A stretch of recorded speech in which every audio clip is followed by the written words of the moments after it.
Yeah, I don't believe in destiny, I just do what's best for me. Don't listen to my enemies, they're just full of jealousy. Yeah, this legacy, you gon' see what's left of me. You gon' see success in me, you ain't seen the rest of me. I just wanna be the best at what I know, better than the rest, just watch me grow. Put me to the test and watch me go. This is my quest, I'ma make it known. They call me obsessive, oh I know. Call me selective with my notes, call me aggressive with my flow, call me offensive even though Joe, I ain't gonna lie, life's tough. Try to get by, life's rough. Try to do it right, it's not enough. Even though you try, you still mess up. But I'm still gonna fight for what I love, still gonna die for what I love, still gonna try, I won't give up, still gonna fight until I've won. They say I'm way too obsessed and I've got nothing left, and I'm not quite there yet, but those words they'll regret, cause I've got something left and I'm not giving in. I will not let them win, I won't stop till the end, no.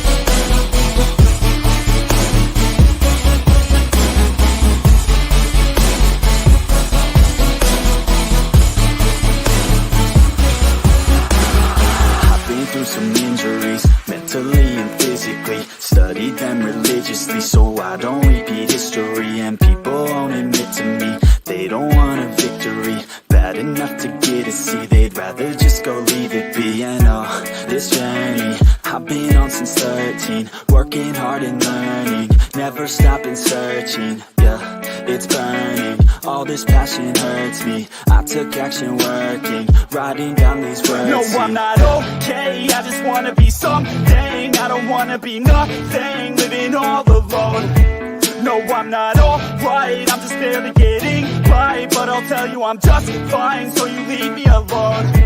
They say I'm way too obsessed and I've got nothing left, and I'm not quite there yet, but those words they'll regret, cause I've got something left and I'm not giving in. I will not let them win, I won't stop till the end, no.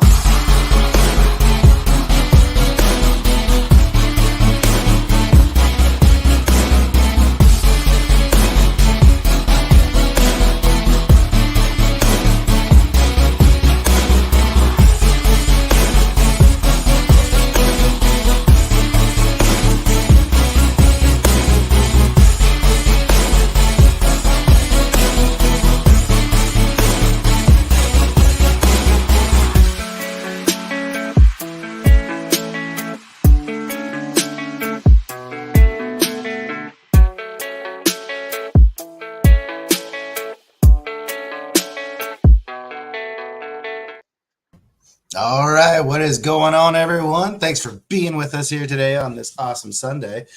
I'm really glad Kevin is here, because behind the scenes, he totally dipped out as our song was playing. I was like, oh, shit.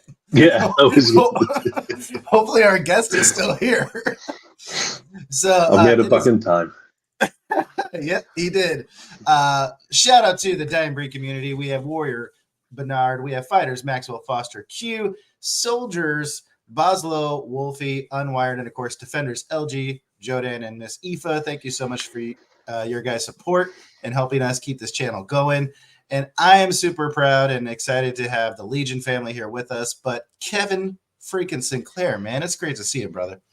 Good to be here, man. Good to see you again as well, TJ. I know we had the awesome time to hang out in Georgia at Dragon Con, and I honestly rate Kevin probably in the top 5 of best huggers. And of course, KT Hana is the best, number 1, but oh yeah, Kevin is right up there. And speaking of which, have you played any more Settlers of Catan since then? I haven't. No, I'm still meaning to get it though, because I think my boys would love that game. So very enjoyable. Yeah, it's definitely one of my favorite because it's so easy to learn and play. Yeah. But then you can have such emotional damage over how that game goes. Yeah. No, it was a lot of fun. Yeah. Okay, so I really appreciate, Kevin, the friendship that we've been building over the last couple of months. And there was one of the big things that has meant a lot to me was it was about 2 weeks ago. You and I were briefly chatting online, and you shared this stat with me, this quote with me. And it basically was Kevin asked me, "Hey, do you know how many albums Britney Spears has sold?" And I was like, "Well, no." And so then he tells me, he's like, "Do you know how many Slipknot has sold?" I was like, "Well, no, not at all. But I know I have Slipknot." And he said, "Well, yeah, at the end of the day, I would much rather be a Slipknot than a Britney Spears." And it was all about being dedicated to yourself. And so, Kevin, what's been your mindset around that quote? How have you approached your writing stuff? I think just that there's a lot of people when they're starting out, or even as they're going along and maybe not having a lot of success, they try to really hit like what's popular. And I mean, I do believe in writing to market up to a point, but then it's like, who is your market? How do you write, and who are you actually targeting things to? So for me, it's just that idea that you can't write everything for everyone, and you've got popular music and you've got metal, and popular music will always sell a lot more than metal. But I can't remember the last time I listened to any pop music, but I've got metal on all the time. So that's where I am. It's a smaller slice of the pie, but that's where I am and where I'd want to be. And it's the same with the books as well. Like, I think you've just got to stay true to what you want to read and what you love to write. Because at the end of the day, we're not alone, and I know what I like to read, and I know sort of I'm my own audience, if you like. Mm-hmm. So I know that if I'm writing it and I'm enjoying it and I'm getting something out of it, I'm not alone in the world. Out of like however many billion people we've got, there's going to be a few more of us. How many do you need to actually make a living out of it? Yeah. Did you find it hard to kind of, because I don't know if you would say that you are a grim dark writer, but you're definitely more, it seems like, on the darker side of things, the heavier side of things, the grittier side. Did you find it a little hard to find exactly those readers, like your readers of like, yeah, this is exactly what I want? I like, so for me, I like violence, and I like sort of a certain amount of realism with characters, what they're going to have to go through. They're not going to just get it handed to them. Yes, there'll be a bit of plot armor. Yes, they'll scrape through some things that they shouldn't scrape through. But, they never get it easy, me characters. Not one of them. But supplement that with humor and dialogue and everything to sort of keep it from being too dark. Like, so it's a grim slog. But yeah, that's just where I like to be. Violent, grim, with a lot of dark humor. Yeah, absolutely. JD, that resonates with me and something I'm struggling with as I find my poetry background, which is ingrained in who I am. It's sometimes too dense for lit RPG, but I can only be me. Very true, man. You've just got to stay true to yourself. Yeah. And enjoy it and love what you do. And if you're reading something that you've just written and you're going like, I enjoyed that, then other people will too. Hey, Emmanuel. Yeah. No, that's 100% right. And have you felt that temptation to kind of write more to market as you've gone on? Because I mean, you've got 4 different series. Where do you find that balance of just staying true to yourself as you go throughout all these books?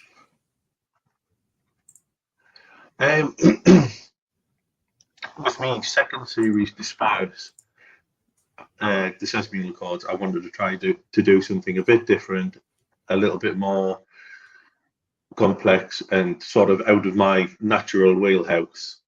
And I didn't enjoy it as much as I had the previous series, Condition Evolution, which just like fell out of us, and it just like I'm like sitting at the desk, I'm laughing and I'm smiling along as I write, and it's just like a great experience. And then I did that. I did the Sesame Hill Accords, and what I ended up doing with the Sesame Hill Accords was slowly starting to bring it round to how I wrote. I didn't just change it and it became my natural style, but I just slowly started like turning it into the pattern and beat that I like. So if I like sort of the end of book 2 and book 3, it's just like a romp again, like just shit hitting the fan, and like it's just. So yeah, I messed up there, and then I I brought it back around. That's where I'd learned my lesson, just to like sort of stick to what I love. Yeah. No, that's awesome. I love that. So one of the things, oh my, two of the sexiest bald men I know, Michael Head. What's up? I can't stay, but I will be watching the VOD later. You are both awesome. Well, thanks, Richie. We appreciate that, man. How do you stay motivated to keep writing in a series, or have you jumped around? And what are your thoughts on that? I've jumped around, and I regret it. You get to a point, I think, in series where you feel, well, me anyway, I don't know about anyone else, but I might get to like sort of book 3, book 4, and I just want to break and I want to do something different. Yep. Which I've done, and I've done it twice now, and I've regretted it each time. My intention in future is if I want to write something else and I feel the need to get something out of my system, I'm going to write it but not publish it. I'm just going to sit on it, just do a bit when I feel like it, and I can go back to it, and just stay on track with me main series, because I feel you lose a lot when you leave them, and I feel like you can lose fans as well when you're bringing something else out and they're like, where's this? We've got to wait a year to find out what happens. You bastard, you left it on a cliffhanger. Right. Again. So that's where I am. I've done it twice. I've got like 4 series. I've done it twice. I've regretted it each time. So at what point did you make that jump? You said around book 3 or 4. Each time, yeah. So now, as you're getting ready, you're wrapping up, I believe, book 6 of Creation's Bane, and you're about to start heading into this new series. Like, do you plan out your books? Do you plan out the story, or do you kind of go chapter by chapter? Let's see how it evolves. And how are you planning to kind of plan out this set mindset of, nope, we're going to be fully on board with this character until we're done? Yep. I have an idea and I'll just start writing. I don't plan. I just start, like, I'll sort of go like, this is going to happen. I want these certain aspects, and I'll just start writing. And I write a very rough first draft. So the idea is, really, I write it so quickly, it kind of acts as a plan in itself. So rather than planning, and I don't let myself get bogged down in the weeds. So there's not a lot of description. I probably focus more on dialogue as I'm going through, like with little bits of it carries the first draft. And I'd be happy with like, and then they go there and they go here, and that's all I do. But I have about 6 different things that I've started. So I've got about like 6 first chapters, or like the first 3 chapters or whatever. And if I'm not feeling nice, I'll put it away. I'll do something else. I'll go back to whatever.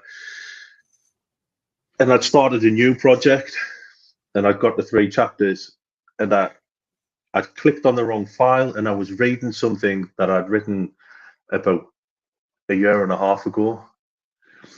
I was lying in bed reading this chapter on my phone, and like, I was really into it, and I was like, that's brilliant. That's actually so much better than what I'm writing now. Like I was entertained by that. So I've literally just put that one in the file to be looked at later. Then I've just jumped into this one, and like I've done about 30,000 words in it, sort of on the side now. So I'm excited about that one. That's a really creative way to think about it. Is you start this rough draft where maybe you focus on the dialogue of just this, and you're basically kind of really smashing out this story, and then you go back and fill out the details. I've never heard of anyone else doing that, but it's really interesting. It's the only way I could write, because I need to know what's happening, sort of through the eyes of the character, like that. I make the world, whatever system it is I'm trying to use.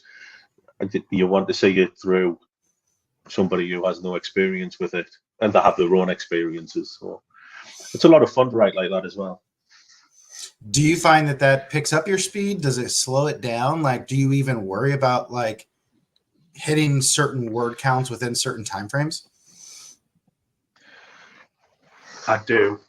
I like to keep a certain rhythm, but where some people they write and it's almost a finished draft as they write, I don't do that. And because I mess about a lot with the second draft, it takes a lot longer. So in a normal day, I'd be looking at getting sort of 8,000 to 10,000 words done in a first draft as a minimum. But I'm actually a lot slower on the second draft, where if I can get 5 to 6 on a second draft, like I'm happy with that. It makes it very hard to do the word count sort of spreadsheets though, because I don't know. I've written it and now I'm rewriting it. Can I count the words I'm rewriting as a word count? Right. That's funny. Okay, so JD, it's difficult though. I agree. If you have a series that's taking off fiscally, but like me, I'm still waiting for a series to take off. So about to start a 4th series. Yeah, there's certainly an argument, and I know quite a few people who do that. They'll literally just jump from like book 1 to another book 1, or like they might put 2 books out.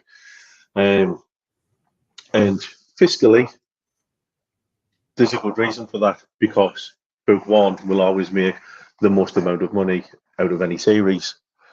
And that's just undeniable. The problem is when you get a name for yourself for leaving series, jumping from series, if you're trying to build a fan base, then you're at risk of really pissing whatever fans you've got off, because you're not giving them any closure, and you're not finishing things off. That would be my main concern. Nice. When can expect another D&D game where you play the grave robber? Next Christmas, probably. Okay. And hello, Facebook user. Make sure you go to StreamYard.com grant permission so you can see who you are. But that's Jez, isn't it? That's got to be Jez. It's probably. I mean, honestly, as soon as I saw bastards at the end, I was like, it's got to be Jez. Yeah. So, okay, let's see here. What do I got? Okay, so have you maintained that dialogue style of dialogue right first and then second approach in all of your books, or is that something you kind of evolved over time and realized this is what really works best for me? No, it's just that we are right. Sort of, it's just the way it comes naturally, because I'm imagining the scenes, sort of, but like as I said, through the eyes of the actual people, through the main characters, and I obviously try to put myself in other people's minds as well, but the main story is always told through first person, all the way through. And I mean, that's what I like. I love comedies, like particularly like sort of older British comedies, where it's really dialogue heavy and it carries the show. Yeah. So then, is there anything, as you've started out your writing career, you've got these 4 different series. I want to say, if I'm doing the rough math, you're just under that 20 book mark. Yes. Where are there certain things that you have changed or added to your approach as you've gotten all these books under your belt? Stop changing series. Just one. yeah. That one.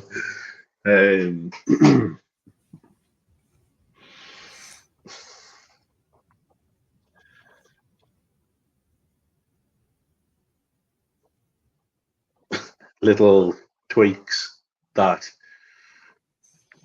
I do. I've probably changed a lot, but they've just happened sort of, I hate saying organically, but like just organically over time. Yeah. A lot of it's just subconscious. Do you know what I mean? It's like sort of, if you've gone back and you've done a second draft, you're changing a lot of words that you might overuse or things like that. And hopefully I don't overuse so many words. I had that with my second editor because I have two different editors, one doing each series that I am in. And that's where he messaged me. He's like, do you realize how many times you use the word as? I was like, no. And he's like, too much. Let's just put it that way. Too much. So I was like, okay, need to learn. And I think that's just part of the evolution of writing. Yeah. Is when you have someone who's critically looking over your work and then informing you, hey man, you need to change some of these things. Yeah, no, totally. It really helps having a good editor. Yeah. So one of the things, so I read Rise of Oshbob on Audible, absolutely loved it. Neil and I forget your female narrator's name. Steph, that's right. Stephanie. Yeah, they did an amazing job on it.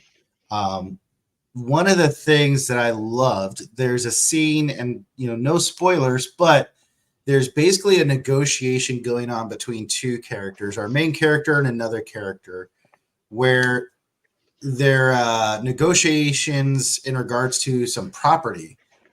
And as I'm, listening to this audiobook, I feel like I am in the room. I feel like I'm watching a TV show with this whole, back and forth going on. And it was so well written. How did you approach that scene? How did you get, balance out these two different characters with these two different desires of what they want to achieve within that negotiation? I think you have to have a certain level of schizophrenia as a writer. You really have to be able to. Honey, did you do the dishes? I'm not your honey. You're talking to someone else. It's not his responsibility. Oh, God. Yeah. I mean,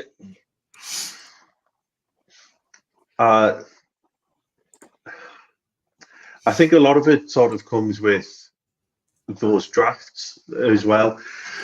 So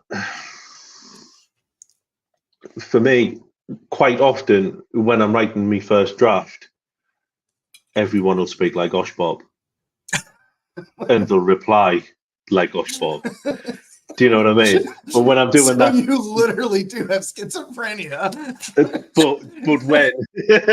but when I'm going back through the other edits, I'm sort of like, well, this is like Detective Hirsch. She's this. She's sort of a hard-bitten female detective in a really rough city.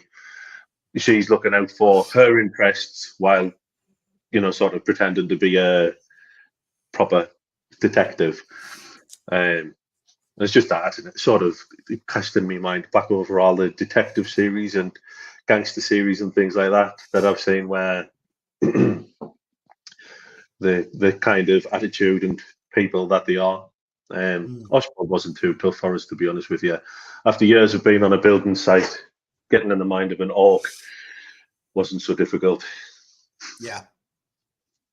Yeah, no, dude, I really enjoyed his character throughout that whole series, and just it was such a different approach to some of the other books within the genre that I had read, that it was just like, it especially coming from a first person point of view written, Yeah. And my second series is now first person. I was like, oh, now I'm really getting to see a different style to that first person writing approach. And it helped me of like, okay, now I can see this difference between us.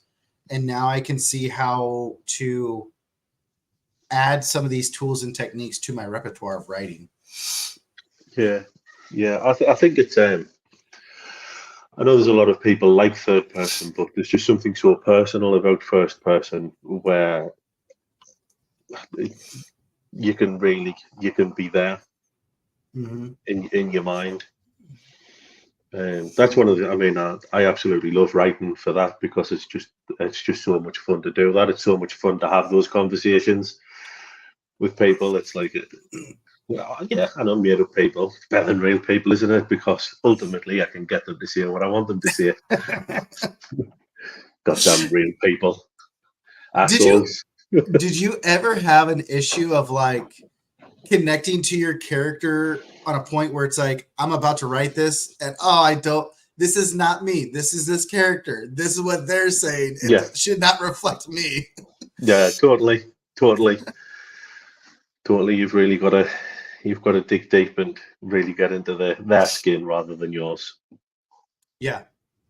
Yeah, and I think that's where when I was writing Bloodbath Book 1, I really struggled to connect to the character because I wrote him as such an asshole and just over the top with his dark humor. And I was like, oh, I'm cringing as a writer because I hate writing this.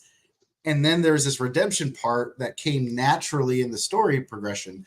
I was like, now I can connect with him. Now I can have this time with him. So yeah, that's cool. It's I was going to let you finish your thought. Yeah, you have to do that as well with most books because you have to have that character growth. So sometimes there is that, that like transition that you have to have where you're writing a character you don't particularly like.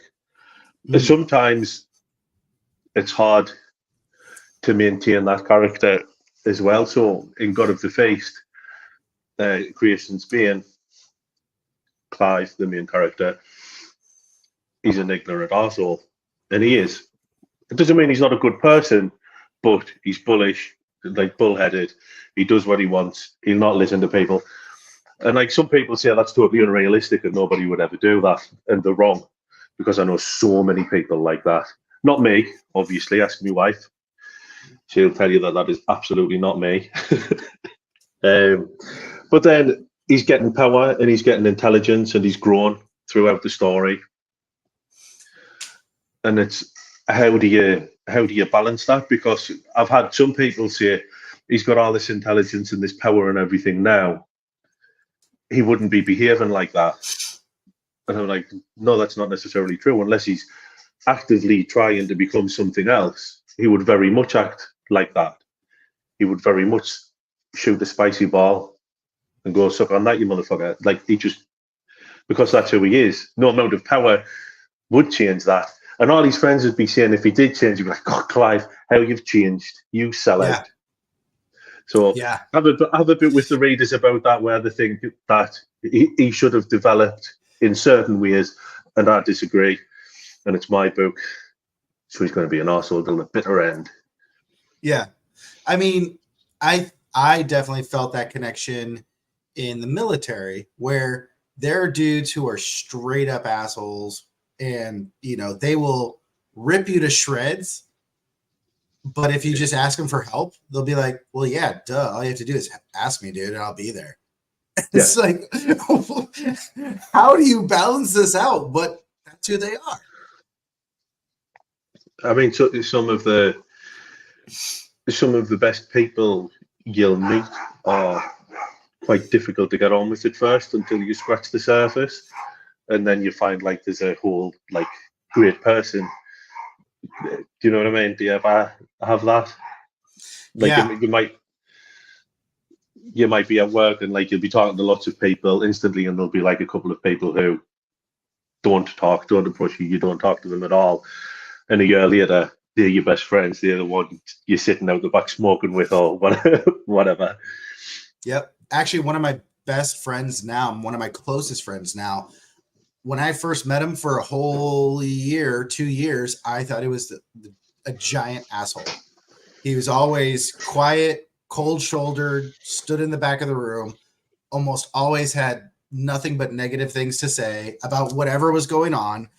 And we actually did a mission to Israel back in the time where he and I were posted up together in a truck for 16 hours. No one else. And so after 16 hours, it's like, damn, you're actually not that bad of a person. You just see things differently. And now he and I talk once a weekend. I call him up and we have weekend check-ins with each other. So yeah. Nice. All right, let's get to Jodan. I switched to first person for a single scene when a character physically relives a part of someone's life in the past. And boy, does it take a mind shift. It does. It's very hard to go from first to third as well. I always thought, I used to write when I was younger. I had a big break while I worked and sort of raised the family.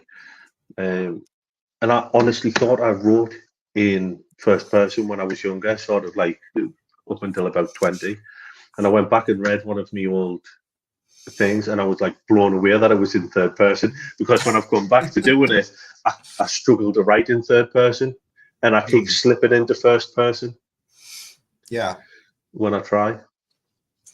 No, well, in the Dying Breed Hunters, I was like doing a mix of everything because I had no idea what I was doing. And my editor was like, you did third person, first person, and omniscient narrator all at the same time. It's like very unique. I was like, so what's the problem? Like, yeah. You knew what I was doing, right? All no right, solo guitars here. It's a full brass band. It's back to that schizophrenia. Like each person is getting a chance to write. I'll have it a go. Yeah. All right, Wolfie, I could be wrong, but I don't see the live on Facebook. So on Sundays when I do author interviews, I don't stream it to my personal account, which may be where you normally see it. I stream it into the Dying Breed page, our Legion Warrior partnership, and my personal YouTube page. So that is why it may seem a little different. But Wolfie coming back saying, hail TJ from Little Panda Aiden, and hail Kevin. All right, mean either. So I just came here. Oh, yes. That was actually one of the biggest reasons I push people to follow on YouTube, because almost everyone has YouTube on their phone. Therefore, if you subscribe to the channel, click notifications, you know when we go live, regardless of where we stream to. So I love the occasional omniscient narrator, though. Have you ever... I feel that was targeted to you. Probably. But I like that, too, because I really like omniscient narrator, because depending on the scene, you want your readers to know, like, hey, there's a lot of big shit going on behind the scenes, and our characters don't know, and they're about to get fucked up. So hold on, folks, and turn the page. I'll switch. I don't do it often, but I will put the occasional alternate character chapter in. Nothing like Brandon Sanderson, where like he literally just divides the whole book up into like 30,000 segments of somebody you're not even interested in reading about. Have you read the Stormlight Archives? I have not.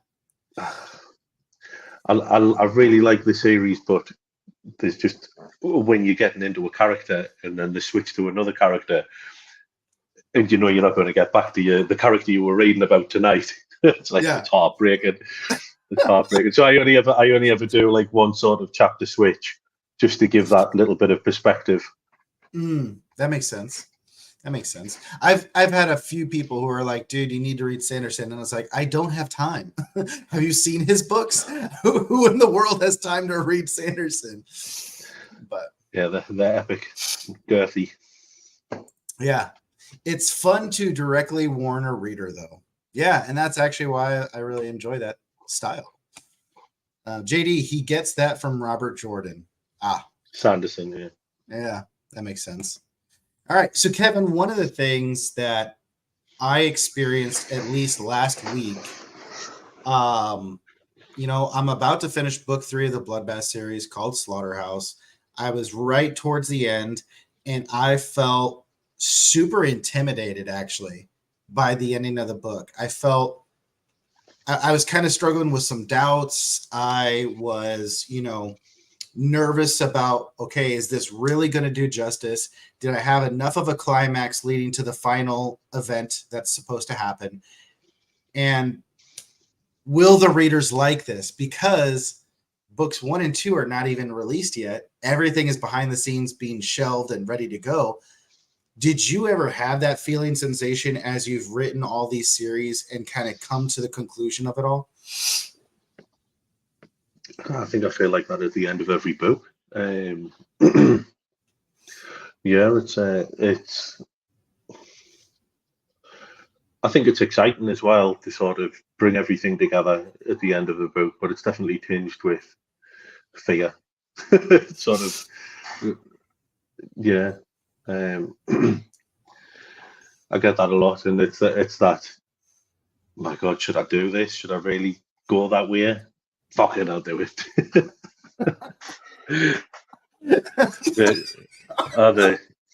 My last book on catalyzing the Sesame, of course, I brought that out last year. And the ending,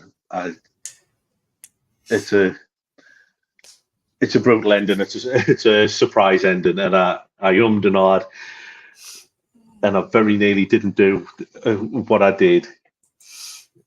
And I'm getting slaughtered in me ratings for it as well on Amazon. But every time I see it, it's at 4 stars. Like, I think every other book's on at least like 4.5 stars, and that's on 4. And every time I see it, I chuckle to myself. Like, I'm not even bothered about like the bad reviews, because it's just like, yeah, I affected people. I deeply affected them. Oh my God. And it's funny because I was talking to my best friend and I was like, yeah, dude, I should be done this weekend with this book. And I totally get what you're saying. There's been times, and actually Matt Dittaman really helped me out when we were in Vegas together, and he and I got to walk around the convention booth, and I asked him 1 or 2 questions, and he gave me some insight as far as like, dude, if you ever feel like you're about to get stuck or you're getting stuck, switch it up somehow. Completely break the system. Go in a direction you didn't even expect, or just try to force yourself to go a different route. And it really helped me come to closure on some things with book 3, because I had planned out books 1 and 2 completely in depth. Mm-hmm. And book 3, I had an idea of like, okay, here's how these organizations are tied into this, but I didn't really plan out the structure as I normally did. Mm-hmm. And so as I was coming towards the end, so many things started to fall in place. I was like, God, I'm getting stuck. Wait a minute. No, we could close it because this would just happen there off screen. Yeah. No worries. Cool. I don't have to go through all these words to describe how A and B killed each other off. Yeah, it's a lot more entertaining for you when you can do it like that as well, because I don't know. I'm not seeing anything bad about people who like to plot extensively, but for me, if I was to do it, I'd be taking a lot of fun and what I get out of it by sort of enjoying the story yourself for the first time. When you're trying to make everything fit, and it saps the fun, and well, for me, it slows us down a lot.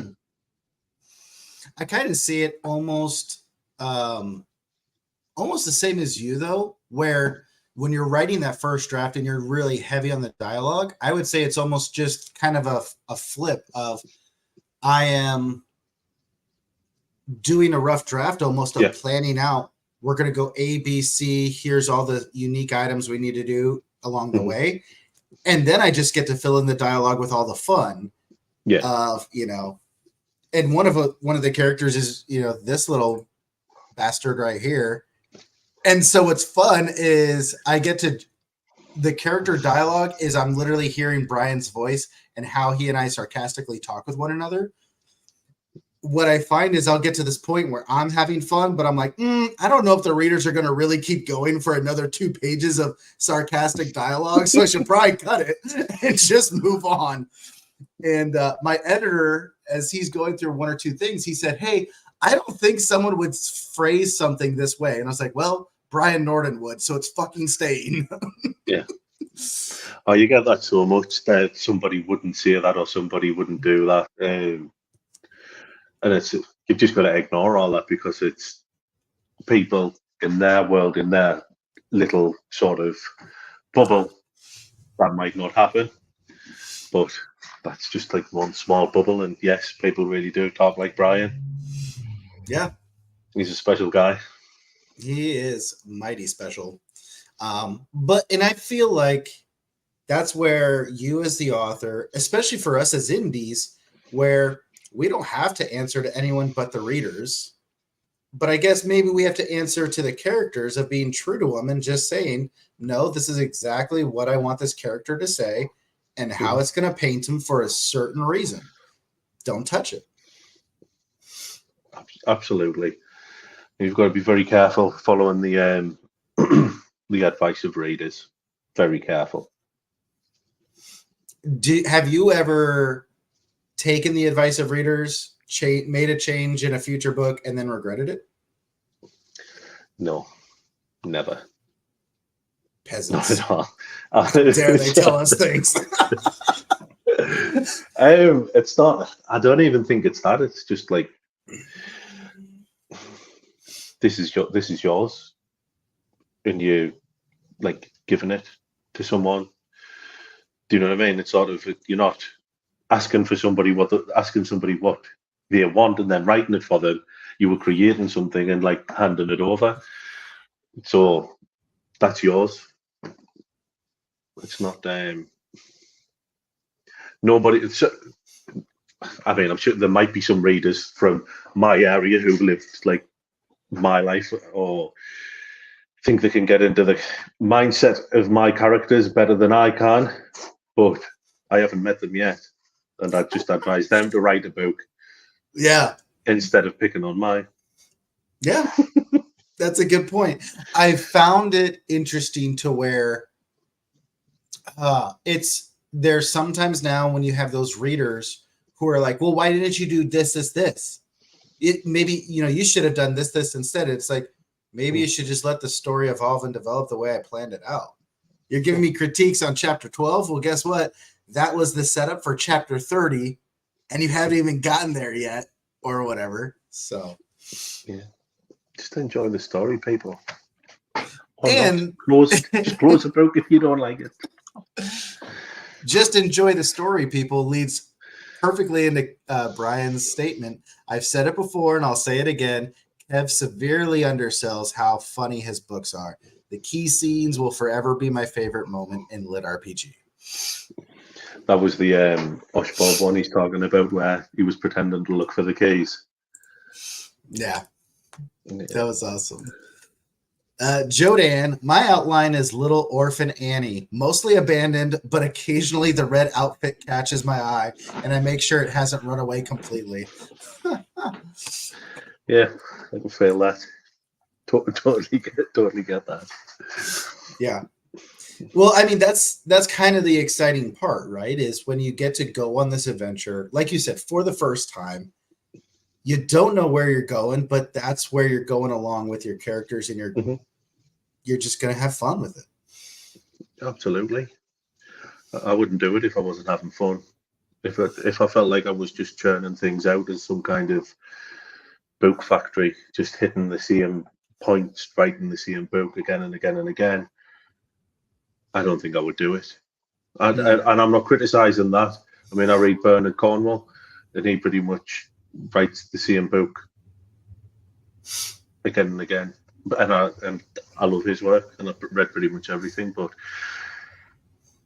for me, I like that sense of adventure.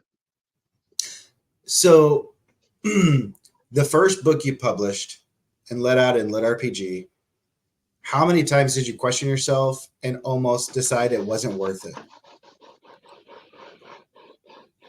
God, I can't. My memory's not that good. I can't remember. I mean, it was a. I'd mentioned it on a post earlier, but my first book, it was in. I started writing in March 2020 again, and I literally hadn't written a word for I think about 17 years. I think it was about from when I was 20. Um, and I'd pretty much just been working on building sites the whole time. And then I stopped, and I'd just been reading a lot at work, and I thought, I'm going to give it another go because they've closed the sites down for COVID. I'm at home. I'm going to give it a go. We didn't actually have a PC in the house, and so I just wrote it on my phone, the first draft of Condition Evolution, and I did about 40,000 words and got to the end. And then we bought a PC so I could edit it. I put that out with a cover I'd made myself, which was awful. And Jez still ribs us about it to this day. And sort of me and my wife had just self-edited it. And I just threw it out. And I'd barely spoken to anyone. I'd not really looked into publishing much. And I just went for it. And I mean, my wife was like, you can't put it out like that. You need to get it properly edited. I was like, that wasn't the first cover. The first cover is Are you trying to say that cover's awful? I like that cover. No, because I was like, what is so wrong with it? It looks fine. It looks good. But now it makes sense as far as like... Yeah, that was the... So basically, I just released it. I didn't have any clue. I was in a couple of groups, but not writer groups. I think I was in the Lit RPG group. And that might have been it. And I just thought, just do it. And I just chucked it out. And I made a bit of money, and I got some decent reviews in, about like 3 reviews. And I thought, Christ, this might actually work. And I'd made a few friends. Jez had just brought out Brightblade a couple of, like about a month before. So I actually pulled it down, sent it to be properly edited, paid for a professional cover. Off I went. So nice. No, there wasn't a great deal of doubt. It was more just like, I'm going to do it because I always said I wanted to do, and then I've just like turned me back on it completely. And I had about a month off work, so I just went hammer and tong at it. I love it. Let's see here. Where are we at? Okay. Myself and Kev came up with a historical bestseller concept. It was going to be amazing. He's just too much of a coward to write it. What was it about? I can't remember. Yeah. I remember Hitler was involved. I remember a lot of rum. Man. I remember a lot of rum was involved as well. Well, Brian at least remembers the original cover, and he says it wasn't that bad. Yeah, it was pretty bad. I wrote 500 words on my phone one time. It took 2 hours. Yeah. I actually found it. There was literally no grammar or anything like that. No, only what the phone put in itself. Predicted a few random words as well, so it was interesting editing. But yeah, I mean, it was getting into summer, and I had the phone, so I was writing on the toilet, writing on the sunbed, writing in bed, and I just use what you got. Yeah, I mean, writing I wrote all the time. 1,000 words on my phone when we were at Dragon Con. You know, because I was like, yeah, should I bring my laptop? Nah. This is supposed to be fun. This is supposed to be vacation. You don't need to take it. And then, of course, one night I'm having a cigar outside the hotel, and it's raining and just dreary. And I'm like, God, this would be a badass scene. So, of course, I go upstairs and I just start typing away on my phone. Oh, it's a great tool. I mean, what a tool it is. And that you can just sync it straight to your computer. Like now, I can just work on the same file from your phone wherever, It's fantastic. Yeah. What did we That's ever where- do without them? I don't know, man. I remember it being boring. Read in the back of a cereal box, like, oh yeah, this is great. Yeah. Shampoo and that. There was a time when I knew every ingredient in a shampoo bottle. Sodium lecithin. Is professional editing a mind-bending difference comparatively?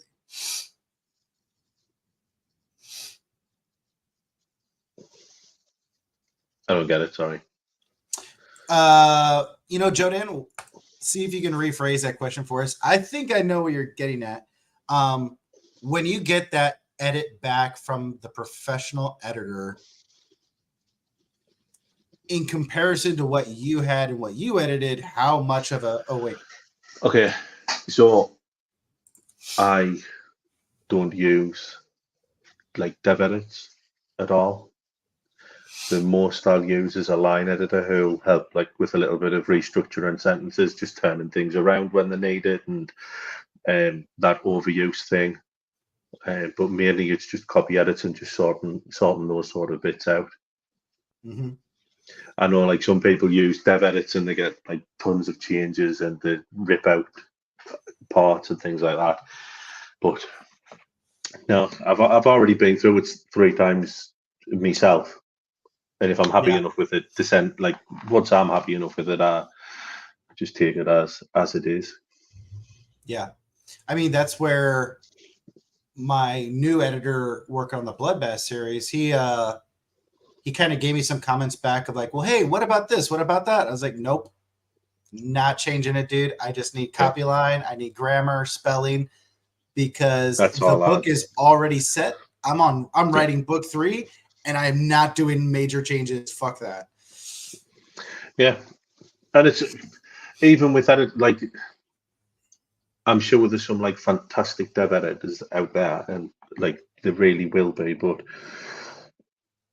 I feel like a lot of when I've tried a little bit more of an extensive edit, I feel like it's a lot of their personality coming through rather than some kind of format.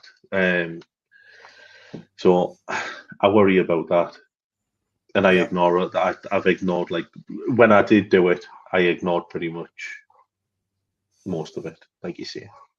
Yeah, 100%, man.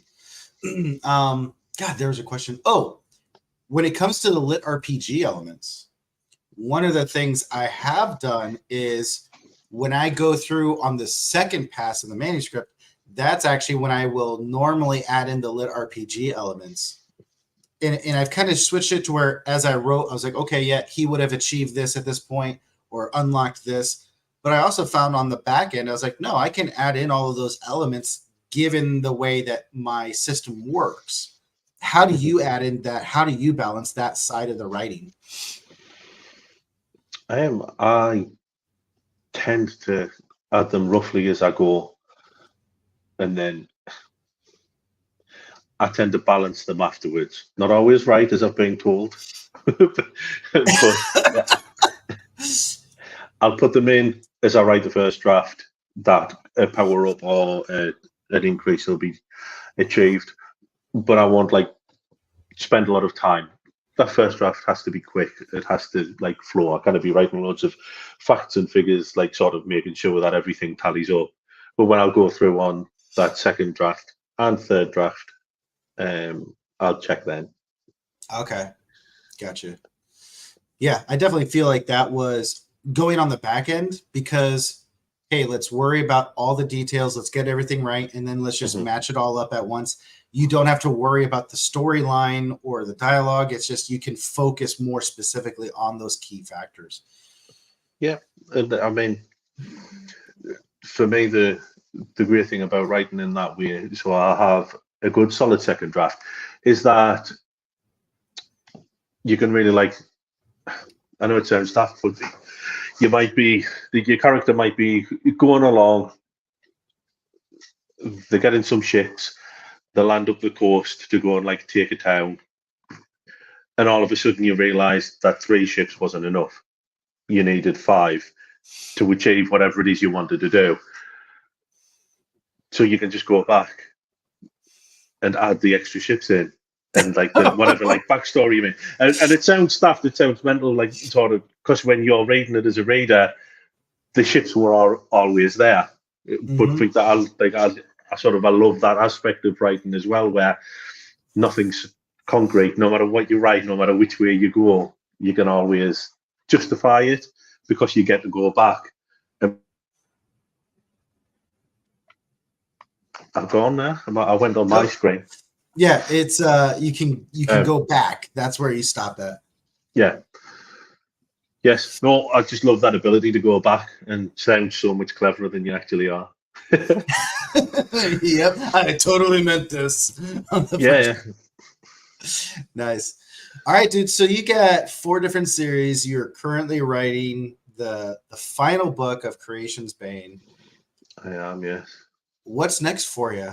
Are you willing to share maybe a few hints or a few things of what's next on the docket? Then, like I said, I'd started one book, but I've pulled back to do something, an idea I had a while ago. So this one's an Isekai arena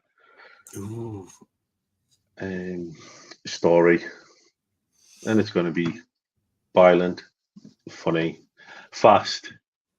I haven't settled exactly how many books I'm going to write in it yet, but probably a minimum of 3 and a maximum of 5. Now, are you actually? What's funny is I've had an idea almost exactly similar to that. So that's kind of funny that's where the next one is. So with this one, have you kind of already plotted out like 3 books, 5 books, or are you just going to write until you get to that 3rd and decide whether or not you want to push it to 5? Yeah, it's that how will the story flow? If I feel like there's so much more to give and so many more things I want to open up and explore, then I'll just do it. But if it's feeling like nice and tight and it's going to run its natural course, so it's just playing it by ear. Another joy of being an independent writer. You're not governed by any kind of publishers or like sort of anyone telling you what to do.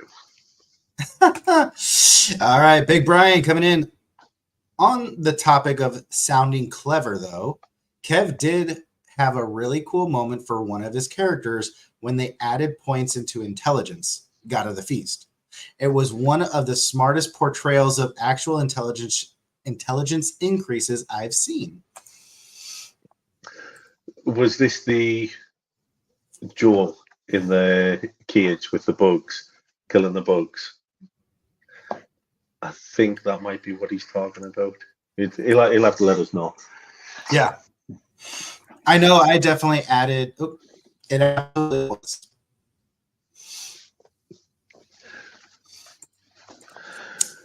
Yeah, that was unfortunately I never managed to carry it out throughout the entire series because there comes a point where that's probably going back to an earlier question of something I've learned.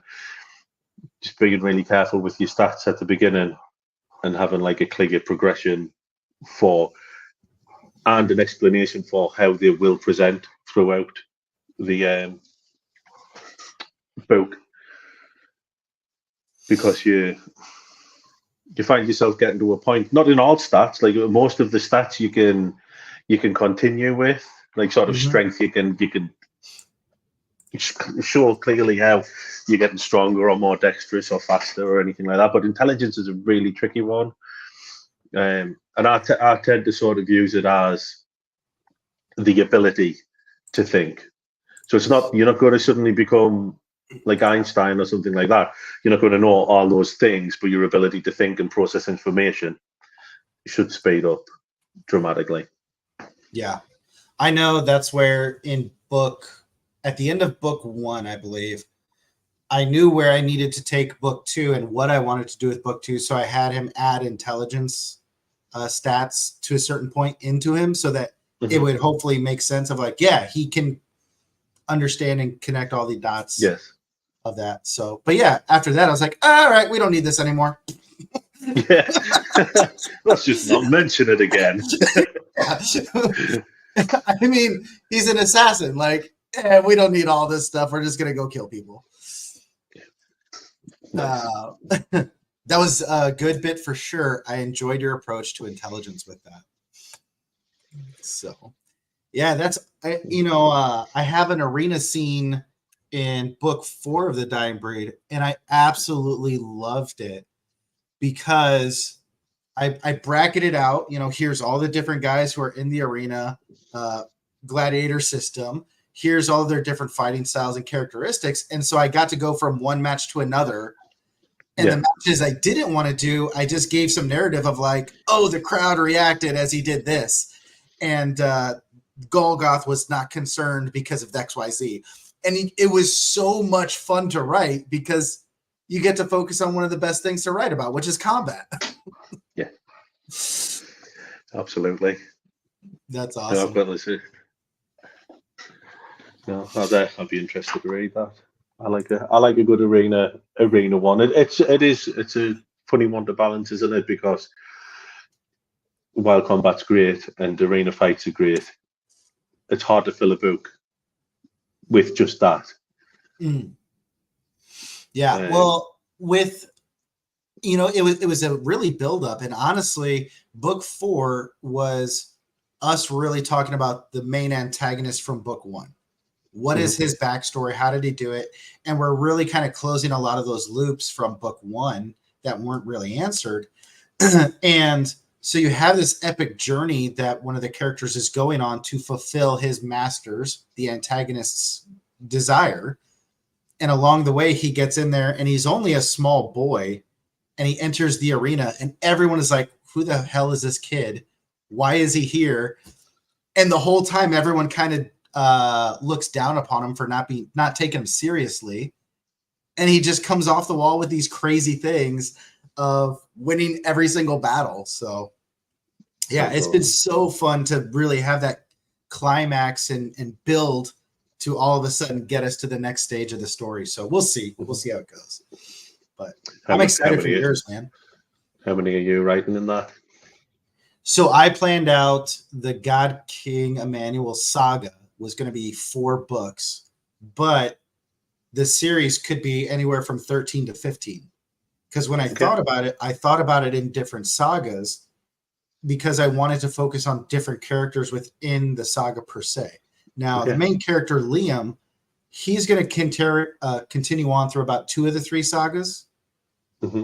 But there's going to be like Crow's side story within one of the other sagas. There's going to be a certain queen that'll go on and do other things. And so as I built the series and planned it all out, I was like, this all makes sense from a natural progression once you start to see the subplots that were planted in book 1.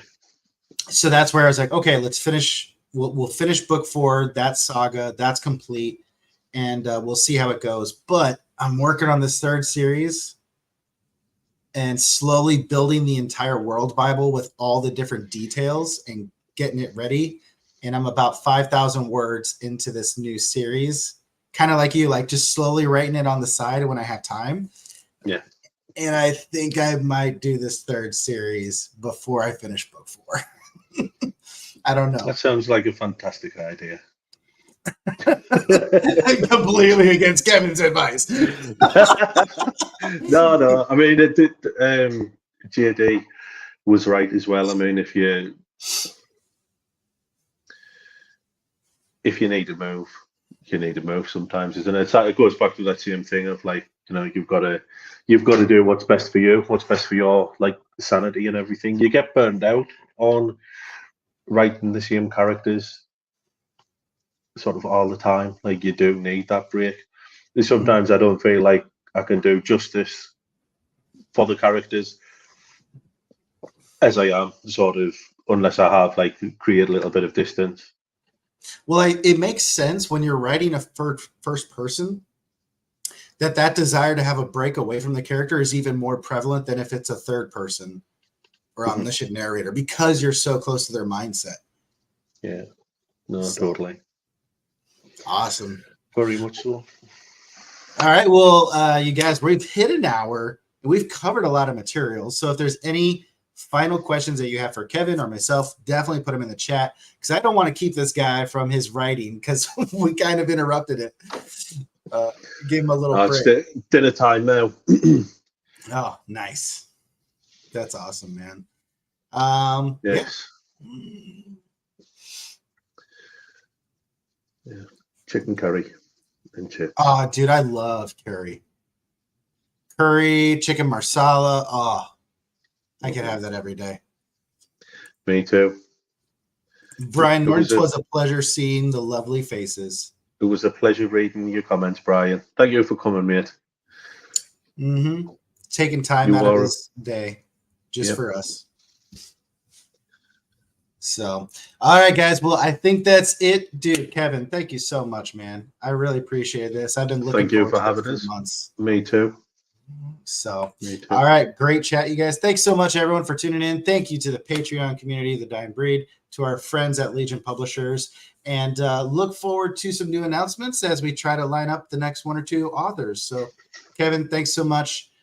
His links are in the description of the video, so go give this guy a like, a follow, and definitely pick up his awesome books. So awesome. Do it. Yeah.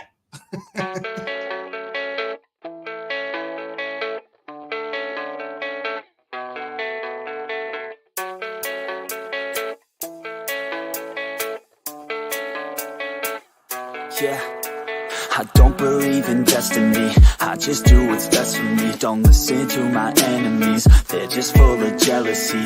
Yeah, this legacy, you gon' see what's left of me. You gon' see success in me. You ain't seen the rest of me. I just wanna be the best at what I know, better than the rest, just watch me grow. Put me to the test and watch me go. This is my quest, I'ma make it known. They call me obsessive, oh I know. Call me selective with my notes. Call me aggressive with my flow. Call me offensive even though Joe, I ain't gonna lie, life's tough. Try to get by, life's rough. Try to do it right, it's not enough. Even though you try, you still mess up. But I'm still gonna fight for what I love. Still gonna die for what I love. Still gonna try, I won't give up. Still gonna fight until I've won. They say I'm way too obsessed and I've got nothing left, and I'm not quite there yet, but those words they'll regret, cause I've got something left and I'm not giving in. I will not let them win. I won't stop till the end, no.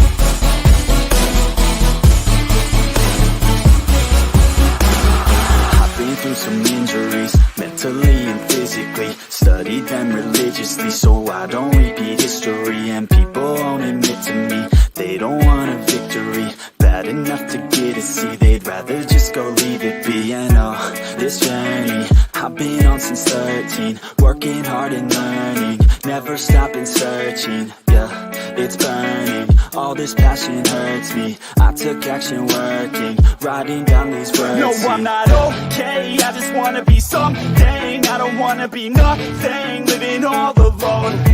No, I'm not alright, I'm just barely getting by. But I'll tell you I'm just fine, so you leave me alone. They say I'm way too obsessed and I've got nothing left, and I'm not quite there yet, but those words they'll regret, cause I've got something left and I'm not giving in. I will not let them win. I won't stop till the end, no.